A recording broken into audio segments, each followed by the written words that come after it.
Agora, recebendo aqui no nosso Jornal do Meio-Dia, até desejar um feliz 2025, doutora Ana Vitória. Tudo bem, doutora? Boa tarde, como é que tem passado? Boa tarde, Nerisvaldo, boa tarde, amigos aqui do Chapada News. Feliz Ano Novo, estamos nos encontrando agora em 2025. Feliz Ano Novo, só não feliz Carnaval ainda. Verdade. Mas graças tá a Deus, tudo bem, tudo tranquilo. A doutora é frequente aqui com a gente, mas claro, quando vocês mandam mensagem, né, começam a questionar, Nerisvaldo, e aí essa questão do BPC, a gente não vai cometer a falha aqui do governo federal, não.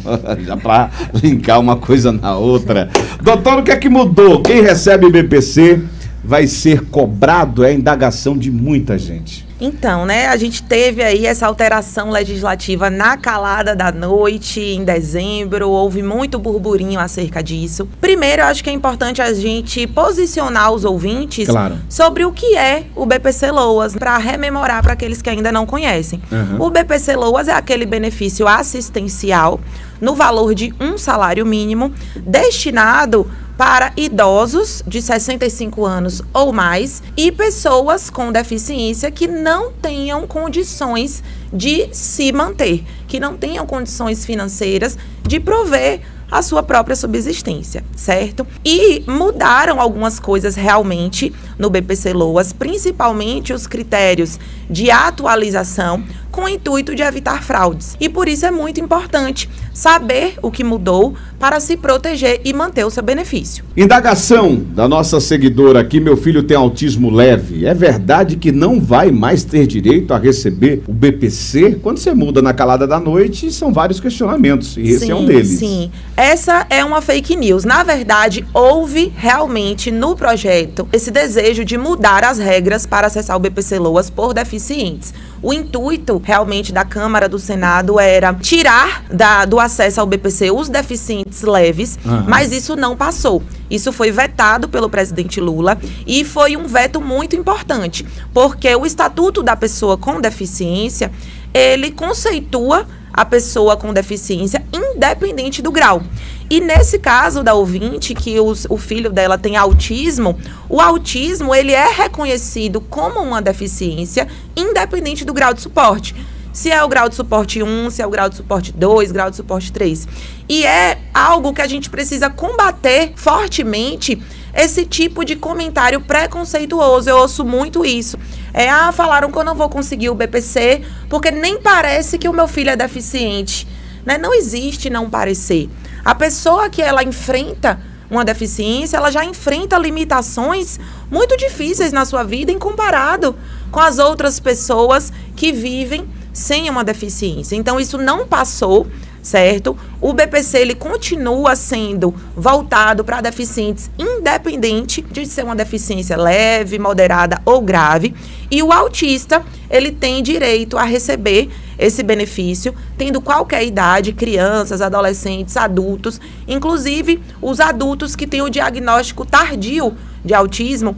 É muito comum também esse tipo de comentário de que, viveu a vida toda e nem sabia, nem parece. Mas isso é algo muito preconceituoso e que não faz nenhum sentido para a lei. Continua tendo direito ao BPC para todos os tipos de autistas. Essa sua resposta abriu aqui margem para uma indagação. Minha mãe teve um AVC, ficou um lado paralisado. Estamos passando necessidades financeiras. Ela tem como conseguir o benefício? Sim, com certeza. Nesse caso de sequelas de uma doença grave, é equiparado pela lei, pelo entendimento da justiça, a uma deficiência. Porque a lei, ela conceitua a deficiência como impedimentos de longo prazo. O que é longo prazo? Aí remetemos a uma outra lei que nos diz que longo prazo é um impedimento de mais de 2 anos. Então, se o médico da sua mãe, que avaliou ela ali após o AVC, ele deu um relatório dizendo que ela ficou com essas sequelas, que essas sequelas são duradouras, são permanentes, são sequelas de longo prazo, ela tem sim direito a receber o BPC Loas. Essa indagação vem lá do campo de Carla, mas vou fazer aqui que veio para mim, Carla. Meu primo, já não estamos mais na área do BPC, viu, gente?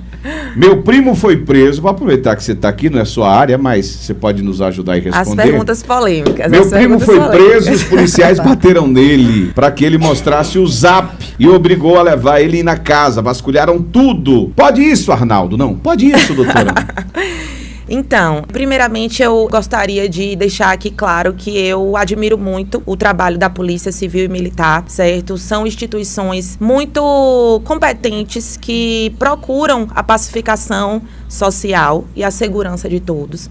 Inclusive, prestando aqui a minha solidariedade à matéria anterior, né? O delegado de polícia aqui da regional é uma pessoa muito íntegra e vamos lembrar que foi o responsável pelas prisões dos envolvidos aqui em Ceabra com corrupção dentro da polícia. Então é muito importante a gente verificar. Você acaba tendo muitos inimigos, né, doutora? É importante a gente verificar a veracidade das informações antes de fazer alegações tão graves, porque acusações temerárias são muito complicadas na vida das pessoas. Então isso é válido tanto quando a polícia está ali em uma posição de truculência, mas a gente também precisa reconhecer um bom trabalho feito e apurar as situações. Mas voltando aqui à pergunta desse ouvinte... Já que entramos na área policial. Já que entramos na área policial... Durante o flagrante, não é permitido ao policial militar nem ao policial civil acessar o celular, inclusive notificações recebidas pelo flagranteado, pela pessoa que está sendo presa. Isso aí é um excesso, é uma conduta ilegal e que torna toda a prova obtida dessa maneira uma prova nula. É claro que eu recomendo sempre muita cautela durante a abordagem policial. Eu não recomendo que resista à abordagem policial. O caminho mais efetivo de combater as truculências eventualmente cometidas pela polícia, seja ela civil ou militar, é imediatamente entrar em contato com a sua advogada, com o seu advogado, porque a partir do momento que você comunica em um flagrante que você tem advogada, nenhum ato pode prosseguir sem a presença da sua advogada, do seu advogado. Então, a partir do momento dessa comunicação, tudo se torna ilegal e não poderá ser usado no seu processo. Certo? Então, forçar a pessoa a colocar a senha do Zap para ver as conversas, isso é ilegal, isso torna todo o procedimento nulo, se essa prova vier a ser utilizada futuramente. E também não é possível essa questão de conduzir a pessoa para casa e pedir que abra a residência, porque ninguém é obrigado a abrir a sua residência, a não ser com um mandado judicial prévio. Então, e a polícia, ela tem a permissão, se a situação de flagrância for ali no imóvel. Nesse caso, pelo que eu entendi da pergunta, a pessoa foi apreendida em um outro local, isso, né? Isso. E Segundo o que a gente está aqui ouvindo da ouvinte, e foi conduzida, pediu para ir na residência. Isso aí também é ilegal, isso não pode ser feito, certo? E caso aconteça, tudo que for apreendido nesse flagrante, nessa residência, também não pode ser utilizado contra essa pessoa no processo. Então, a minha recomendação aqui é filmar na medida do possível. A gente sabe que nem sempre é possível no contexto ali do calor do momento. Peça para pessoas próximas a você ligar imediatamente para sua advogada, para o seu advogado, algum familiar, alguém que está acompanhando ali aquele momento de flagrante, isso é muito importante. E seu advogado poderá conduzir isso de forma a tornar nulas todas as provas obtidas ilegalmente dessa forma. Você trouxe a lei, né? A luz da lei. Isso se a pessoa conseguir provar que elas foram obtidas dessa forma, né? Às vezes a pessoa está sozinha, como ela deve proceder? Por exemplo, estou sozinha sendo abordada dessa forma, como você comentou, com truculência. Sim. E aí, será que essa pessoa... Estou sozinha, é de noite. Como é que eu faria para comprovar isso? Aí Sim. O policial que já está me obrigando a botar a senha no celular, será que ele vai deixar eu filmar a abordagem dele mesmo? Será que a gente vai conseguir usar aquelas câmeras? Enfim, isso aí que você me trouxe, me evocou uma série de situações. Existe uma série de situações, porque a gente sabe que na prática é tudo a teoria é diferente, a teoria viu? é um pouco diferente. Na prática a teoria é diferente. diferente. Mas o que é que acontece? Ainda mais numa cidade hoje que não em tem dia, muitas câmeras, né? Hoje em dia, nós advogados temos alguns meios de comprovar, por exemplo, que o acesso se deu após o horário do flagrante. Então, se existem ali câmeras de vigilância, né, na cidade, em estabelecimentos vizinhos, que mostrou que aquele flagrante aconteceu, por exemplo, às 12h50, o WhatsApp, ele nos fornece a hora do acesso. Os celulares, o Android, ele tem ali a localização e a marcação dos horários. Então, se a gente verifica que o acesso no celular se deu às 13 horas, após o momento da flagrância delitiva, a gente consegue comprovar que aquela pessoa foi convidada a mostrar o celular, mas que ninguém é convidado a mostrar seu celular assim, de livre e espontânea pressão. Perfeito. Então, nesses momentos, a gente tem as medidas jurídicas cabíveis, por isso é importante estar assistido por um profissional. Você não vai bater boca com a polícia e resistir à abordagem policial e dizer, não vai pegar, porque, né, a gente tem que tomar as medidas pelos caminhos que a lei nos permite. E existem caminhos vai para... pro outro lado da resistência, Exatamente. né? Aí você sobra. E existem caminhos porque forçar a pessoa a produzir provas contra ela mesma é um crime previsto na lei de abuso de autoridade. E os policiais estão cientes disso. A partir do momento que cientifica-se de que aquela conduta é dolosa, então que aquela pessoa deixou claro que tem uma advogada, que ela pediu ali para os transeuntes, para as pessoas que estão próximas, contactarem sua advogada, que ela está deixando isso claro para a polícia, e mesmo assim está havendo coação. O que é coação? É aquela insistência na base de força e de uma conversa não muito amigável, para que você abra o WhatsApp, para que você leve na casa para ver se tem mais coisa na casa. Isso tudo passa a não valer, porque são provas obtidas ilegalmente. E além da consequência de não valer no processo judicial, as autoridades envolvidas podem responder pelo crime de abuso de autoridade. Carla, fala, Carla. Doutora. E olha que não era o tema, né?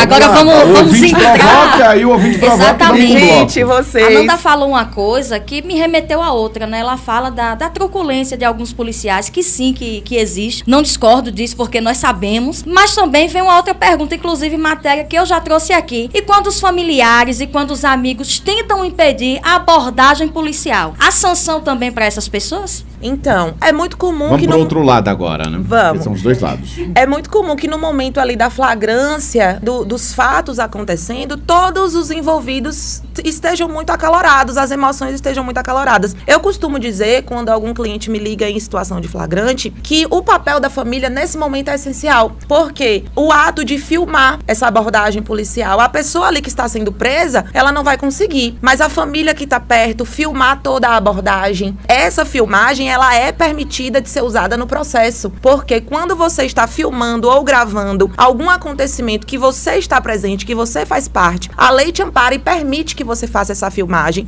inclusive filmando uma autoridade. Então toda a população tem esse direito. A família que vai pra cima da polícia, que vai gritar, que vai fazer isso, ela pouco vai ajudar, certo? Porque aí pode entrar naquela questão... Se não vai junto também, né? Se não pode ir junto, de desacato à autoridade, de desobediência, de resistência à prisão. Então, não é o recomendável. O que eu recomendo é que a família filme toda essa abordagem. Se houver, por exemplo, alguém dentro da casa e a polícia estiver do lado de fora, tentando forçar uma entrada, filme de ambos os ângulos. Filme de dentro, mostrando ali, olha, a casa tá fechada, a polícia tá aqui insistindo para entrar, certo? Não queremos a presença da polícia, porque o cidadão ele tem direito à inviolabilidade do seu domicílio. O seu lar é um local sagrado, certo? Quem estiver de fora também filme lá do outro lado também, porque isso tudo, nas mãos de uma advogada, de um advogado, são provas importantes para o processo daquela pessoa que está sendo conduzida à prisão. Tá bom, meninas? Era o que mesmo que a doutora estava falando antes? Porque a gente aqui mais... Agora eu tenho algo ainda importante a dizer sobre o BPC. Deixa ela falar do assunto tá que dentro trouxe aqui do regulamento. A doutora tem que vir mais pra gente falar, né? Cheia de surpresa. O ouvinte sempre tem razão. A doutora tem que vir mais pra gente debater esses assuntos. Tem que ter um momento, né? Agora com eu já tenho mais uma gente. pauta aqui. Agora, além da minha pauta apreciada, eu vou ter que vir aqui fazer companhia a Carla, né, Carla? Voltamos pra Com certeza, convite feito. Voltamos à pauta Vamos lá. previdenciária. Fecha parênteses. Voltando para a pauta previdenciária, uma das grandes atualizações que nós tivemos foi a obrigatoriedade do cadastro biométrico para atualizar o benefício. E é nesse ponto que muitos benefícios podem vir a ser cortados. Então, eu acho importante ensinar as pessoas o que pode ser feito, o que deve ser feito nesse caso. Cadastro biométrico é a nossa digital, certo? É aquela digital que a gente já utiliza em banco, que a gente já utiliza em alguns outros benefícios, no sistema eleitoral, muito bem. Então, é esse tipo de controle de digital, porque o governo objetiva reduzir fraudes no BPC Loas. E o acesso mediante digital, mediante biometria, tem o intuito de reduzir essas fraudes. Mas como a gente vinha falando, a maioria das pessoas que recebem esse benefício são pessoas vulneráveis, são pessoas idosas, são pessoas com deficiência, são pessoas com alguma deficiência, alguma dificuldade cognitiva ou até mesmo de conhecimento. Eu digo, meu pai tem 70 anos e para ele certas tecnologias são bem complicadas. E é uma pessoa com estudo, com acesso. Então imagine lá no povoado, em uma comunidade carente, como fica essa pessoa, certo? A lei obriga que seja feito o cadastro biométrico, mas a lei também coloca algumas exceções. Quando a pessoa tem dificuldade de deslocamento, quando a pessoa tem problemas de saúde e o governo ainda não tenha estabelecido outras formas de se implementar isso, certo? Também é obrigatório, por esta nova lei, que antes de se suspender o BPC, seja notificada a pessoa de que está com alguma desatualização 90 dias antes, prorrogáveis por mais 90. Então, na prática, 180 dias antes da data prevista para a interrupção, a pessoa tem que receber uma cartinha do INSS dizendo, olha, vai se atualizar, senão você vai perder, para não ser uma surpresa ali, algo inesperado. Neste momento, é essencial que você busque auxílio de uma advogada, de um advogado ou do próprio INSS. Para quem já recebe e quiser se antecipar a essa exigência, inclusive essa exigência já é válida, porque a lei entrou em vigor na data da sua publicação, que foi 27 de dezembro. As pessoas já podem proceder à sua atualização, ao seu cadastro biométrico, pelo aplicativo do Meu INSS, tem as instruções, e ligando também para o telefone do 135, é possível fazer isso. No Meu INSS, vai ser direcionado ali para aplicativos de bancos, vão ser dadas várias possibilidades, que se você já tem o aplicativo, já mexe com o celular, tem um neto, tem um filho, tem um sobrinho que sabe mexer com isso, já pode te auxiliar, ou ligando para o telefone 135, e aqui eu vou dar uma dica também. Aos sábados, esse telefone do 135 é muito menos congestionado, então funciona também aos sábados, e é muito bom ligar no sábado, porque as pessoas normalmente ligam menos, e você consegue ter a assistência de um funcionário do INSS para fazer a sua atualização. Dica ótima. Obrigada. Vamos. Doutora, obrigado. Obrigada. Feliz ano novo.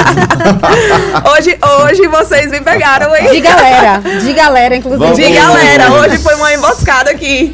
Inclusive, o convite está feito, né, doutora? Vamos. Tem que vir pra cá pra gente conversar Eu mais vou sobre esses sim, assuntos. eu virei mais vezes para conversar sobre essa área criminal. É uma área que eu tenho muito apreço, o meu pai é dessa área. Trabalhei algum tempo também, tive a oportunidade de estagiar em delegacia. Tenho um respeito muito grande pelas instituições, né? Mas é o que eu sempre digo. O trabalho da advogada, o trabalho do advogado, muitas vezes é visto como defender bandido. E não é. O nosso trabalho é defender a correta aplicabilidade da lei. A polícia deve fazer o seu trabalho, a gente precisa desse trabalho. O meu pai sempre fala que a gente critica a polícia até estar num ponto de ônibus e passar uma viatura, sozinho e passar uma viatura. Da polícia, né? E precisar da polícia. E eu concordo muito com isso, porque a polícia traz essa segurança necessária para a população. Mas existe um procedimento para tudo. E tudo deve ser feito com base no procedimento legal, porque é para isso que as nossas garantias constitucionais e legais existem. Então, o trabalho da advogada é garantir a correta aplicabilidade da lei e auxiliar nas investigações em defesa do seu cliente, em defesa do esclarecimento dos fatos. Obrigado, doutora. Eu é que agradeço.